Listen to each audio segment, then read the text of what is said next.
곧 32살인 손흥민을 무려 2026년까지 붙잡아두려는 토트넘 레비 회장의 계획이 숲으로 돌아가게 생겼습니다. 일각에서는 심지어 손흥민 선수가 케인처럼 빅클럽으로 갈 수도 있다는 예언까지 내놓고 있는데요. 손흥민이 토트넘과 장기 계약을 하지 않고 그 전에 팀을 떠날 수도 있다는 내부 목소리가 나온 겁니다. 이유는 간단합니다. 토트넘이 싫어서가 아니라 레비 회장이 제대로 된 조건을 맞춰주지 않고 비전을 제시하지 못한 채 그저 정의 의존에 남아있으라는 생떼를 부리고 있다는 건데요. 영국 현지 언론 디 애슬레틱은 소니는 이제 그런 식으로 계약을 하진 않으려 한다고 선을 긋습니다. 손흥민과 토트넘의 계약은 오는 2025년 여름 만료된다. 1년 연장 옵션이 있는 토트넘이 적절한 시기에 이를 시행할 것이다. 하지만 소니의 미래에 토트넘이 없을 것이란 전망에 레비 회장은 걱정하고 있다라고 말입니다. 이어 기자는 말합니다. 최근 첼시전에서 겪은 다소 인종차별적인 골 취소 등 판정 시비에 손흥민은 지쳐가고 있다. 토트넘만의 문제는 아니지만 잉글랜드 축구에 대해 지쳐가고 있다는 방증이며 스페인 레알 마드리드와 강하게 연결되고 있다고 말입니다. 사골 같은 이야기이긴 합니다. 손흥민이 토트넘을 떠나 우승컵을 찾아가는데 그 종착지가 레알 마드리드라는 이야기 말입니다. 하지만 이제 손흥민도 커리어 하이의 마지막을 장식하는데 토트넘을 선택할지 말지를 결정해야만 하는 중요한 시기인 것은 사실입니다. 그리고 많은 이들은 여전히 토트넘을 떠나는 옵션에 무게를 두고 있죠. 오늘은 바로 얼마 전 터져나온 손흥민 선수의 재계약 관련한 비하인드 스토리 이모저모를 전해드리려고 합니다. 잠시 저희 광화문 브리핑 구독 설정도 부탁드리고요. 토트넘에서 손흥민 계약 연장설이 처음에 나온 배경엔 손흥민 선수의 뜻밖의 리더십과 재능을 발견한 구단 측의 의지가 있었습니다. 역대급 시즌 초반에 보냈던 손흥민은 VAR로 취소된 골을 포함해 거의 매경기 골을 터뜨리며 홀란드에 이어 득점 2위를 달리고 있죠. 하지만 손흥민 스스로가 더 이상 토트넘에서 뛰지 않고 싶어 할 것이라는 목소리도 큽니다. 글로벌 축구 전문지 포포투는 지난 9월 다시 터졌던 손흥민의 레알 마드리드 이적설을 재조명하며 손흥민은 현재 토트넘의 상징과 같지만 조만간 토트넘을 떠날 수도 있다. 손흥민이 곧 32세에 접어든다는 사실을 감안할 때 토트넘은 적절한 가격의 오퍼가 오면 토트넘 최고 스타를 다른 팀에 팔 수도 있다. 손흥민만의 의지는 아닐 수도 있다는 것이다.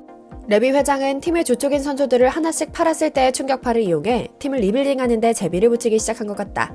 이번 해도 그렇다. 해리 케인의 바이에른 뮌헨에 팔며 스쿼드 전체를 재건한 것과 같은 이치다라고 전하기도 했죠. 그럼에도 불구하고 손흥민은 쉬이 포기하기 어려운 인물이긴 합니다. 새 지휘봉을 잡은 엔제 포스테코글루 감독이 손흥민의 포지션을 측면에서 최전방 공격수로 포지션을 바꾼 뒤 득점포가 폭발하고 있거든요. 4라운드 벌리전 해트트릭을 시작으로 6라운드 북런던 더비 아스널 원정에서 멀티골, 7라운드 리버풀전에서 골을 터뜨렸죠. 풀럼전에도 1골 1도움을 올렸습니다. 시즌 공격 포인트가 9에 이를 정도죠. 지난 2022 시즌 EPL 득점왕에 올랐던 손흥민은 2년 만에 득점왕 등극도 충분히 노려볼 만하다는 평이 시장에 파다하고요. 스탯으로 드러난 손흥민의 경기력도 훌륭합니다. 영국 스카이 스포츠는 올 시즌 손흥민의 페널티 박스 내 터치 횟수를 공개했는데요.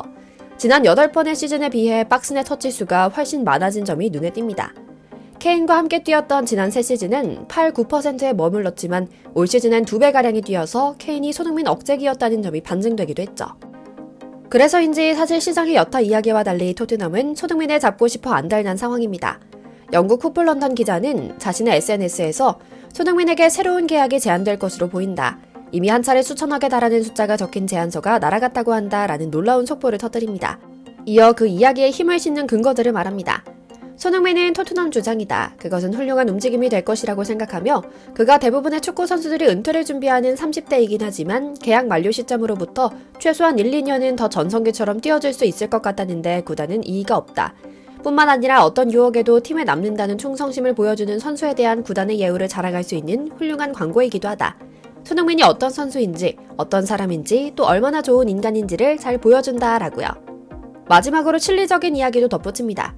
정말 이익적인 면에서만 생각해보자면 손흥민은 아시아 전역은 물론이고 전 세계적으로도 엄청난 명성을 얻고 있다. 그가 벌어들이는 돈이라면 그 자체만 보더라도 재계약은 당연한 일이다. 물론 손흥민이 재계약을 원하는지는 또 다른 문제다. 하지만 전반적으로 그가 지금까지 보여준 모습을 보면 그는 지금 토트넘에서 매우 행복하다고 생각하는 것 같다. 더군다나 지금처럼 구단에 대한 만족감까지 높은 상황에서 재계약을 원할 것이면 자명하다. 오히려 구단에서 이를 악용해 작은 숫자가 적힌 계약서를 들이밀 것으로 보이고 있다라고요. 사실 이는 충분히 예상 가능한 일이었습니다. 짠돌이 레비 회장은 장사꾼 중의 장사꾼으로 잘 알려져 있는데요. 손흥민 선수처럼 단단히 호구 잡힌 착하고 성실한 선수들에게 도통 지갑을 열지 않는 것으로 잘 알려져 있죠.